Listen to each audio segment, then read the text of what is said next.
There are two types of voice, active voice, passive voice. Active means what? कार्यक्षम, कृती करणारा, चंचल. Passive म्हणजे कमी कार्यक्षम, काम न करणारा, थंड, निस्तेज आपण म्हणतो. ओके? मग ऍक्टिव्ह पॅसिव्ह ओळखायचा.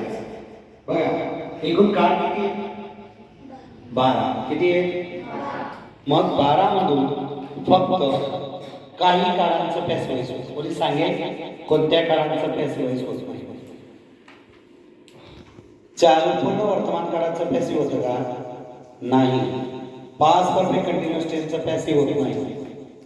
फ्युचर परफेक्ट कंटिन्युअस टेन्सचं पॅसिव्ह होत नाही. मग होतं कोणाचं? होतं simple present tense, simple past, simple future.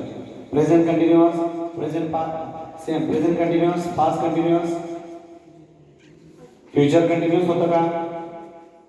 नाही.